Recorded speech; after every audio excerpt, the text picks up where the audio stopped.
이죠. 이미 이것이 예언되어 있고 한 규가 그 이스라엘의 왕이 목자가 그 호를 가진 자가 나와서 그 모압을 칠 것이라고 하는 예언을 그때 분명히 주셨습니다. 그런데 그 다음에 20절 아말렉이 완전히 그 민족들이 멸망당할 것이다. 또 이스라엘을 대적하는 아주 악한 영이죠. 근데 이들은 아직도 살아있습니다. 마지막 때 결국 주님이 다시 오실 때에 대한 예언도 되는 것입니다. 아멘. 그때 이 아말렉의 영들이 히틀러고 뭐 다 아말렉의 영들인데 지금도 이스라엘 대적하는 모든 광야에 나왔을 때 제일 먼저 이스라엘을 진멸하려고 했던 그들이, 그래서 하나님께서 여호수아 17장에서 이 아말렉의 이름을 내 지면에서 다시 기억되지 않게 하겠다고 언약했고, 사울에게 수백 년이 지난 후에 사울을 이스라엘 왕으로 세워서 아말렉을 진멸하라고 했지만, 이 사울은 기름 부음 받고 총명하고 뭔가 열심히 있고 용사였지만 이 사람은 하나님의 언약에 대해 치밀하지가 않고 정확히 보지가 않고 관심이 없어요. 그러니까 막 나가서 전투하고 싸우고 영적 전쟁하고 뭐하고 나가서 탈취하는 걸 하지만 하나님의 말씀을 버렸어요. 하나님의 음성이, 하나님의 말씀에 정확함에 귀를 기울이지 않는 것을 인해서 사무엘이 말하면 순종이 제사보다 낫다는 것을 알지 못합니까? 왕이 여호와의 말씀을 버렸음을 뭡니까? 아주 다 진멸하라고 했는데 좋은 것으로 이거 해가지고 우리가 제사 드리면 되잖아요. 이거 구별하지 않고 섞어가지고 자기 열정으로 탈취하고, 그래서 어떻게 돼요? 여호와도 왕을 버려, 왕이 버려짐을 받는 기름 왕 같은 제사장의 모습을 우리가 오늘 보기 어려운 것은 바로 그 하나님의 말씀에 대해서, 명령에 대하여, 계명에 대한 깊은 순종이 없기 때문에. 그런데 여러분 이 22절에 보면, 21절에 보면 아말렉에 대해서 결국 이 사울이요, 나중에 보면 여러분 아말렉의 소년의 창에 찔려 죽습니다. 아말렉을 진멸하지 않으므로. 그래서 나중에 나오면 어디죠? 페르시아에 가니까 이스라엘 백성이 거기 끌려갔는데 이스라엘을 진멸하려고 하는 자가 아각 자손 하만, 아말렉 왕을 그때 살려뒀는데 걔네들이 계속 남아있어가지고, 그러니까 하나님이 이들을 진멸하고 하는 것은 그 알파 오메가의 통칠 그걸 보시고 이들이 계속해서, 근데 그 누가 그 하만을 죽이죠? 모르드게와 에스더 누구죠? 사울의 자손들이에요. 기스의 자손. 후에 이 아말렉의 영을 대적하는 이스라엘의 회복을 목숨을 구하는 이 베냐민 지파, 이 사울의 자손이 누구죠? 사울, 바울입니다. 아멘. 예, 계속 하나님이 그것을 부르시는 게 있어요. 언젠가 제가 그런 걸 좀 한번 나눴으면 좋겠는데, 근데 21절에 겐족 속에 대하여 갑자기 예언을 합니다. 이게 뜬금이 없는 거죠. 이스라엘이 지금 이 겐족 속이라는 것은 10장에 잠깐 나왔다가 사라졌다가 또 뒤에 후반에 갑자기 가나안 땅을 앞두고 겐족 속을 예언하는데 뭐라고 돼 있죠? 읽습니다. 21절 시작. 또 겐족 속을 바라보며 예언하 이르기를 내 거처가 견고하고 내 보금자리는 바위에 있도다. 그러나 가인이 쇠약하리니 나중에는 아수르의 포로가 되리로다. 야, 이게 도대체 뭔지. 저는 오늘 아침에 새벽에 이것을 읽으면서 굉장히 놀랐어요. 이게 하나님의 말씀대로 이루어집니다. 여러분, 겐족 속이 거처가 견고하고 보금자리가 바위에 있도다. 여러분, 이것은 제가 20분에 나중에 기회가 되면 나누겠지만 오늘 제가 시간이 없으니 자세히 하면 너무 오래 걸릴까봐. 마태복음 16장 18절에 가이사랴 빌립보, 거기가 겐족 속의 거처입니다. 북쪽에, 그쪽에 퍼져 살았어요. 근데 거기서 베드로 보고 이 바위 위에, 내 바위 위에 내 교회를 세우리니. 아멘. 그 반석위에, 그쵸? 그 거처가 거기에 있는 것입니다. 아멘. 예, 감이 오십니까? 이미 예언되어 있는 것입니다. 그리고 그러나 가인이 쇠약하다. 여러분, 겐과 가인은 같은 말인데, 이게 여러분 아담의 아들 가인과 아벨 할 때 그 가인과 연관이 있을까요, 없을까요? 만약에 있다면 이거 충격적이지 않습니까? 지금 가인이 지금 하나님의 축복과 반석 가운데 지금 거처를 돌아오는 이야기인데, 있을 것 같아요, 없을 것 같아요?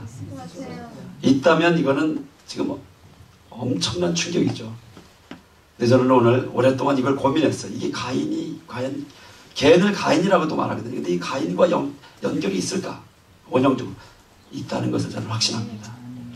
여기 이 겐족속은 뭐냐면, 하나님이 여러분 가인이 아벨을 죽입니다. 그래서 너는 유리방랑하는 자일까? 이 겐족속은 유리방랑하는 자들의 대표입니다. 유목민들이에요. 이드로가 그랬고, 그래서 이들은 떠도는 자들이고, 베들레헴의 목자들이 바로 그런 목동들처럼 양을 치고 씨를 뿌리지 못합니다. 나중에 여러분 예레미야 35장에 보면 이 겐족 속의 후예가 레갑 자손인데 그들을 바벨론 다 포로로 끌려갔을 때 3주 하나님께서 뜻밖에도 예레미야를 통해 너는 레갑 자손을 불러다가 포도주를 먹게 하라. 따라주고. 근데 이들이 안 먹습니다. 레갑 자손이 예루살렘 근방에 흩어져 살고 있었어요. 이 베들레헴이나 뭐 이런 인간 양을 치면서 유목민으로 있었습니다. 근데 이들을 수백 명을 불러다가 성전의 방에 데려다가 먹게 하라니까 안 먹어요. 왜요? 자기 조상 요나답이, 여러분 열왕기에 나오죠?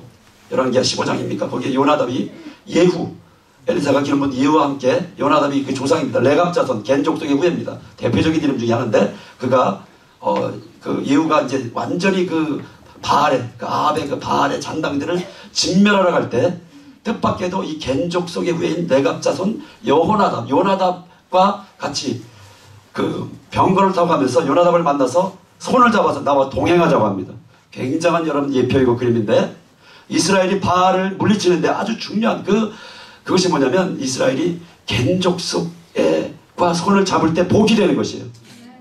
그래서 요나답이 같이 가서 완전히 진멸합니다. 근데 예후가 정치적인 이유, 자기들의 유익, 뭔가 관리하고 조직하고 자기들의 그 프로그램 어떤 것들을 위해서 뭐라 하냐면 단에 있는 금송아지를 유지해버립니다.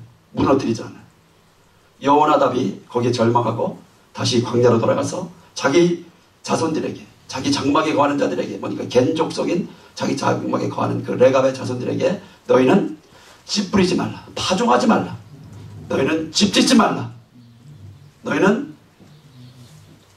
포도주에 청난 걸 먹이고 나시린으로 살라고 하는 그런 명령을 했는데 그것이 300년 가까이 지난 이후에 하나님께서 정확히 보고 계셨고 그 순종, 자기 조상들이 명했던 이 나시린의 순종을 레갑 자손이 지키는 걸 알고 예레미야 불러다가 시험해보라니까 순종하고 있어요. 그러니까 하나님의 백성이라고 말하는 유다는 그들은 내가 수없이 명령하고 언약을 주고 말했지만 내 언약을 지키지 않았고 관심을 두지 않았고 기울이지 않았고 그렇게 제사드리고 뭐하면서 그러나 이 레갑의 자손들은 명령을 지켰도다. 그래서 이 레갑 자손은 영원히 내 앞에서 영원히 내 앞에서 내 얼굴 앞에서 제사장이 되리는 하나님 앞에서 진정한 하나님이 찾으시는 제사장은요 이면적인 그 영적인 하나님의 말씀에 순종하는 자들 말합니다. 아멘. 그래서 공부하는 그래서 그렇게 축복했던 것이 기억나죠? 바로 그들입니다. 그런데요 가인이 하나님께서 이제 넌 유리방랑하는 자가 될 것이고 너는 땅에 피를 흘렸기 때문에 아벨의 피를 땅이 너를 저주할 것이다. 그렇죠? 그래서 네가 파종을 해도 그것이 열매를 맺지 못할 것이다. 여러분 저는 이게 겐족성 씨 뿌리지 않고 파종하지 않고 집 짓지 못하고 유리방랑하고 떠도는 아주 긍정적으로 회복시켜 주시는 이 언약의 회복이 겐족 속에 오히려 나시린으로 회복 있다고 믿습니다. 아멘. 나중에 좀 그것은 나중에 저희가 보기로 하고요. 그런데 여기서 중요한 것은 이 겐이 가인의 후예일 수도 있겠죠. 가인을 회복하시는 것이죠. 할렐루야. 그래서 나중에 보면 여러분 저기 창세기 4장 뒤에 뭐죠? 사람들이 내가 이제 유리방랑할 때 나를 죽일 것입니다.